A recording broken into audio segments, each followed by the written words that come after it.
امریکہ کی تاریخ میں پہلی مرتبہ محکمہ دفاع کی کمان ممکن ہے ایک سیاہ فام فوجی جنرل کے ہاتھ میں ہو۔ نو منتخب امریکی صدر جو بائیڈن اس عہدے کے لیے ریٹائرڈ آرمی جنرل لوئڈ آسٹن کو نامزد کرنے جا رہے ہیں۔ ان کی تقرری کا فیصلہ سینٹ کرے گی۔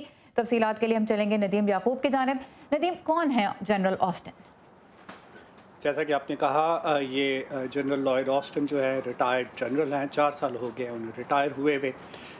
جنرل لوئڈ جو ہیں وہ افغانستان اور عراق میں جو ہیں وہ امریکی فوج کی قیادت کر چکے ہیں۔ اس کے علاوہ وہ سینٹرل کمانڈ کی سربراہی کر چکے ہیں۔ پینٹاگون میں مختلف عہدوں پر، اہم عہدوں پر وہ کام کر چکے ہیں۔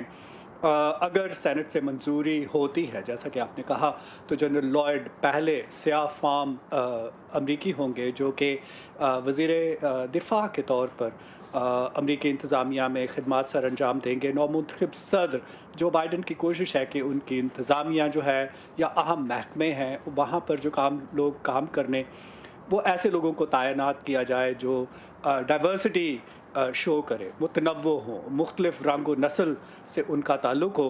اسی لیے اس سے پہلے انہوں نے جس طرح وزارت جو وزیر خزانہ ہے اس کا نام جینٹ ییلن، وہ ایک خاتون ہے جو پہلی خاتون ہوں گی، پہلی مرتبہ ہوگی کہ ایک خاتون اس وزارت کو ریپریزنٹ کریں گی یا اس کی سربراہی کریں گی۔ جی سارا۔